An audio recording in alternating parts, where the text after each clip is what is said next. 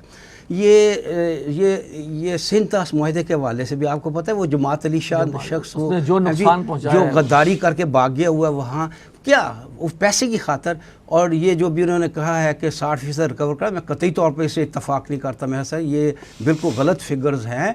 یہ شاید 6% بھی وہ نہ کر پا رہے ہوں ایف بی آر, اگرچہ مجھے صحیح پتہ نہیں ہے میں کہ کوئی دعویٰ کروں, لیکن اصل کیا, اور یہ صرف ایف بی آر کا معاملہ ہے. میں بتا رہا ہوں نا آپ کو کہ یہ کرپشن کا معاملہ جو نا, یہ وہ اس میں انڈیا کا دیا ہوا تو نہیں ہے, یہ تو ہمارا اپنا تو جماعت علی شاہ کر کے بھاگا اور ہمارا کیس وہاں کمزور ہوا سندھ طاس کی وجہ سے. یہ سندھ طاس معاہدے کے تحت راوی, بیاس اور ستلج جو ہے, یہ مشرقی دریا ہیں, یہ انڈیا کو دے دیے گئے, جو 19 ستمبر 1960 کو جو معاہدہ ہوا تھا. اور جہلم, سندھ اور چناب جو ہے یہ پاکستان کو دے دی. لیکن پاکستان کی اس لحاظ سے کچھ تھوڑا سا ایج انڈیا کو حاصل ہے کہ یہ بھی آتے تو ادھر سے ہیں نا, لہذا وہ اس کا پانی استعمال کرنے سے تو نہیں ہمیں روک سکتے. ہوا یہ کہ ہم نے یہ طے کروایا کہ وہ ان کو روکے گا نہیں, ان پر ڈیم نہیں بنائے گا. اور ایوب خان کہتا ہے کہ جب میں نے یہ معاہدہ کیا تھا, بڑے فخر سے لکھتا ہے, حالانکہ میں سمجھتا ہوں رونے والی بات تھی, فخر کرنے والی بات نہیں تھی, کہ ایک جنگ مجھے انڈیا سے کرنی پڑی اور ایک جنگ مجھے اپنے انجینئروں سے کرنی پڑی. بھئی تمہیں اپنے انجینئروں سے کیوں جنگ کرنی پڑی؟ اس لیے کہ وہ ملکی مفاد میں نہیں چاہتے تھے کہ اس طرح ہو جس طرح کا وہ ہو رہا تھا.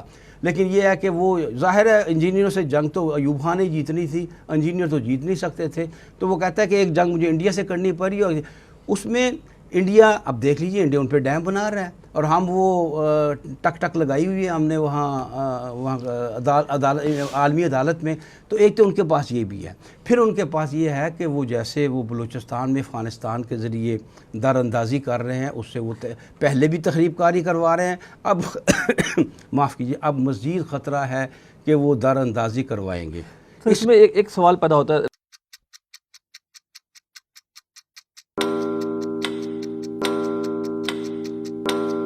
زمانہ گواہ ہے.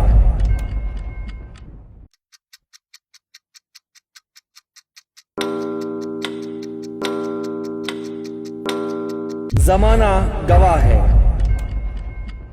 رضوان صاحب میرا آپ سے ہے سر, جو اب جیسے پانی کہا ہی جاتا ہے کہ آئندہ جنگ ہو سکتا ہے پانی کے اوپر, آئندہ جنگیں پانی دنیا میں, تو سر یہ جو پاکستان کے اندر ہمارے اپنے, پھر وہ آپ تو خیر اس کو کہیں گے کہ جناب وہ بھی شیڈز آف سوسائٹی ہے کہ ان کی بات میں بھی وزن ہے, کہ جو لوگ ڈیمز کے خلاف ہیں.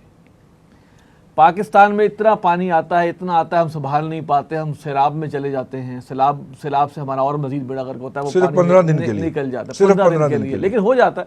جن کے گھر گرتے ہیں وہ تو ان کی زندگی تو چینج ہو جاتی ہے, اور وہ پانی نکل کے سمندر میں چلا جاتا ہے, اور اس کے بعد پھر ہم پانی پہ لڑ رہے ہوتے پھر پانی پہ لڑ رہے ہوتے. سر یہ وہ لوگ, ان لوگوں کے بارے میں آپ کیا کہیں گے, یا ہمیں ان لوگوں کے بارے میں کیا روش اختیار کرنی چاہیے جو پاکستان میں ڈیم بننے کے مخالفین ہیں, چاہے وہ سندھ میں ہیں, چاہے وہ سرحد میں ہیں, یا چاہے کوئی اور ہے؟ اسٹریٹ سٹیٹمنٹ چاہیے آپ کی. دیکھیے تھوڑا سا مجھے اس کا بیک گراؤنڈ بیان کر لینے دیجیے. حضرت یوسف علیہ السلام کا معجزہ جو تھا وہ دریائے نیل کا ڈیم تھا. اچھا ٹھیک, اور اگر آپ اس ڈیم کی پیرامیٹرز کو اسٹڈی کریں, مجھے بھی ایک واٹر سائنٹسٹ نے, واٹر انجینئر نے بتایا, تو وہ پوری دنیا کے لیے مشعل راہ ہیں کہ آئندہ جو بھی ڈیم بنا انہی پرنسپلز پہ بنا. اگر نیل میں اس وقت قحط آ جاتا تو 7 سال تک اس قحط کے لیے اس ڈیم کا پانی کافی تھا جو انہوں نے بنایا تھا. ٹھیک ہے, اس کا مطلب یہ طے کر دیا گیا کہ سرکل ایسا ہوتا ہے موسموں کا کہ جس کے اندر 7 سال کے لیے میکسیمم ڈراٹ آ سکتا ہے. اچھا, لہٰذا آپ کے پاس پانی کا ریزرو 7 ماہ کے لیے ہونا چاہیے, ہمارے پاس 7 مہینے کے لیے بھی نہیں ہے. مزے کی بات یہ ہے پاکستان کے پاس نہیں ہے. جب آپ اللہ تعالیٰ کی باتوں کے خلاف جائیں گے تو جوتے پڑیں گے آپ کو. جو اللہ تعالیٰ کی ہدایات پہ عمل کر رہے ہیں, جو اس کے بنائے ہوئے اصولوں پہ عمل پیرا ہے, بھلے وہ اس کے وجود سے بھی انکاری ہیں, لیکن چونکہ اس کے اصول پہ عمل کر رہے ہیں تو وہ انہیں دنیاوی طور پہ پار کرا دیتے. ٹھیک ہے, کیونکہ اس نے اصول بنائے. ہم اس کے ماننے والے ہیں بظاہر, لیکن ہم اس کے ہر اصول کی وائلیشن کرتے ہیں, تبھی ٹھیک ہے, لہذا جوتے پڑتے ہیں. اس میں تو کوئی راکٹ سائنس نہیں ہے. اب مسئلہ یہ ہے کہ گھر کے اندر, میں ان دوستوں کو کہنا چاہ رہا ہوں, گھر کے اندر اگر اپنا بیٹا ہو نا, اس کے اوپر تنقید ایک مقدار میں کیجیے. اگر آپ زیادہ تنقید کریں گے تو وہ نیگیٹیوٹی کا شکار ہو جائے گا, باغی ہو جائے گا, اور ہو سکتا ہے آپ کے گلے بھی پڑ جائے. اچھا, آپ اپنے گھر کی بلی کو بھی اگر ضرورت سے زیادہ ڈرائیں گے تو ہو سکتا ہے وہ آپ کو پنجے مار دے جو آپ کے گود میں پلی ہو. ٹھیک ہے. پاکستان کے اندر ہمارے میں بڑا نیوٹرل ہو کے بات کر رہا ہوں, میں پنجاب سے بھی اوپر اٹھ کے بات کر رہا ہوں.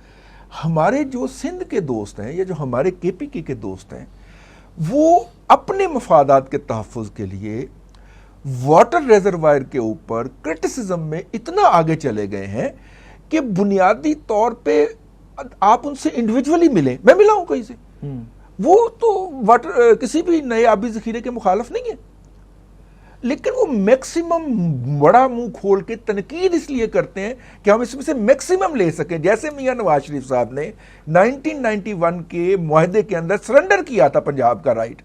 ٹھیک ہے, صرف ماشاءاللہ بولے بادشاہ یہ لکھوانا بھول گئے باقی دونوں صوبوں سے کہ کالا باغ ڈیم بھی بنے گا. اس کی جگہ سندھ نے سازش کر کے نیو ریزروائر کا لفظ ڈلوا لیا. انہوں نے کہا جی کالا باغ ڈیم تو ہے ہی نہیں. پنجاب کا رائٹ آف واٹر سرنڈر کیا تھا نواز شریف نے, اس لیے کہ باقی صوبے کالا باغ ڈیم پہ راضی ہو جائیں, اور وہ نہیں ہوئے. ٹھیک ہے نا. اب وہ پنجاب جیسے دیکھیں نا, نواز شریف صاحب نے پچھلے NFC میں پنجاب کا رائٹ سرنڈر کیا. ٹھیک ہے, 56% 57% پنجاب کی آبادی ہے, 51% پنجاب کو مل رہا ہے ایز پر دا فارمولا جو ہے. انہوں نے 6% اپنا رائٹ سرنڈر کیا. اس کے اگینسٹ ہم جیسے کلموں کو امید تھی کہ شاید یہ کالا باغ ڈیم پہ کوئی رائٹ لے لیں گے, لیکن انہوں نے 4تھی دفعہ وزیر اعظم بننے پہ رائٹ لی, جس پہ جناب وہ 18ویں ترمیم آئی اور زرداری صاحب نے پھر ان کے لیے رستہ صاف کیا. لیکن اپنی پرائم منسٹرشپ کا رستہ صاف کروانے کے لیے انہوں نے یہ کیا. ہیونگ سیڈ دیٹ, پاکستان کے اندر ہم نے چیزوں کو اتنا کمپلیکس کر دیا ہے. میں ENP کے دوستوں سے بھی ملتا ہوں, وہ کہتے ہیں جناب یہ ریزرویشن ہے. میں نے کہا جی یہ ریزرویشن تو سالو ہے. دیکھیے جو اصل میں آخری بات میں کرنے لگا ہوں, اصل میں جو ایشو ہے وہ یہ ہے کہ پنجاب کے پاس پنجاب کی اپنی قیادت نہیں تھی.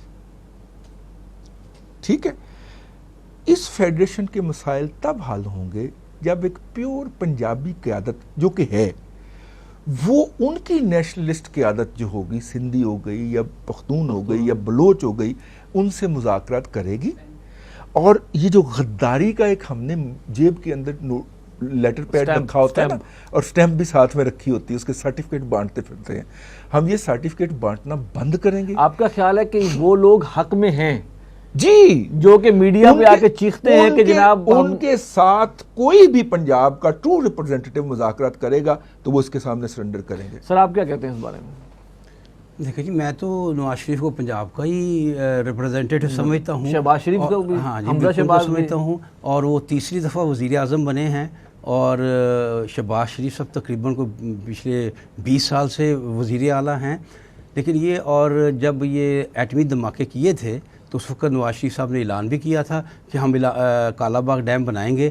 لیکن یہ کہ مسئلہ پھر میں عرض کروں گا کہ ہمارے ہاں مسئلہ جو ہے وہ اپنی ذات کا ہمیشہ آ جاتا ہے، اپنے اقتدار کا آ جاتا ہے. یہاں یہ تو نواز شریف تو بہرحال سیاسی وزیر اعظم ہے نا، فوجی حکمران نہیں بنا سکے جن کے پاس ڈنڈا ہوتا ہے، وہ بھی نہیں بنا سکے اور یہ بھی نہیں بنا سکے. دیکھیے خاص طور پر جب ایٹمی دھماکے آپ کو یاد ہوگا کیے تھے اور انہوں نے کہا تھا ٹیلی ویژن پہ آگے کہ یہ کریں گے، لوگوں کے ڈالر بھی ضبط کر لیے تھے اسی بہانے، اور ساتھ ساتھ یہ بھی کہہ دیا کہ کالا باغ ڈیم بنائیں. لیکن کیوں نہیں بنایا؟ اس لیے کہ اپنی کرسی کو خطرہ تھا. یہ تو جب تک یہ کام وہ شخص کر سکے گا جو اس سے بالا تر ہو جائے گا. مخالفین ڈیموں کے ہیں کہ وہ انڈیا کے بہی خواہ تو نہیں ہیں؟ دیکھیں وہ بات تو میں سمجھتا ہوں کہ انہوں نے صحیح کہا ہے کہ سرٹیفکیٹ تقسیم نہیں کرنے چاہیے، لیکن بعض چیزیں بعض باتیں بڑی کھل کر سامنے آ جاتی ہیں، ان پر بات نہ کرنا بھی ناانصافی ہوگی. بالکل واضح طور پر یہ کچھ انڈیا سے اور کچھ سندھ کے ہمارے اور کچھ کے پی کے کچھ بڑے قسم خاکسار قسم کے لوگوں نے جو ہیں وہ جیبیں بڑھی ہیں اس حوالے سے کہ کالا باغ ڈیم نہیں بنانے دیں گے. تو یہ اس میں کوئی شک نہیں ہے. دیکھیے انڈیا نے ایک کالا باغ ڈیم ہی حل ہے ہمارے مسائل کا یا ملٹیپل ڈیم؟ جو مشرف صاحب نے تو پتہ نہیں کتنے ڈیموں کا ذکر کیا تھا ایک دفعہ کسی پریس کانفرنس میں بیٹھ کے کہ فلاں بھی کریں گے، فلاں بھی کریں گے، فلاں بھی کریں گے. تو صرف کالا باغ ڈیم پہ کیوں ہماری؟ اس میں ظاہر ہے اصل میں اگر کالا باغ ڈیم بن جاتا تو بہت بڑا ایک مسئلہ حل ہو جاتا، لیکن اگر نہیں کر سکے، اگر ان کی ہمت نے جواب دے دیا اور اپنی کرسی جو ہے وہ اس نے مطلب یہ کام نہیں کرنے دیا، تو دیکھیے یہ سی پیک ہے نا، سارا بلوچستان مخالفت کر رہا ہے. یہاں تک اسفند یار ولی خان چیخ اٹھا ہے جو کہ گورنمنٹ کا اتحادی ہے. ادھر بہرحال اس کو راضی کر لیا گیا، وہ چادر والے صاحب اچکزئی جو ہے ان کو راضی کر لیا، وہ چادر والے راضی ہو جاتے ہیں، ان کو راضی کر لیا. ایسا یہ چیخ اٹھا ہے، لیکن وہ سی پیک اپنی جگہ سے نہیں بننا تو ہے ہی انشاءاللہ، وہ ہلا نہیں کہ اس سے کہ جو انہوں نے کہا ہے. اسی طرح کیا اس پر سٹینڈ لے کر اس پر کالا باغ ڈیم پر بنایا نہیں جا سکتا تھا؟ کیا انہوں نے کیا کرنا تھا بلوچستان یا سندھ یا کے پی کے کیا کر لیتے سیاستدان؟ کوئی حملہ کر دیتے؟ کیا وہ کرسی کھینچ لیتے تھے؟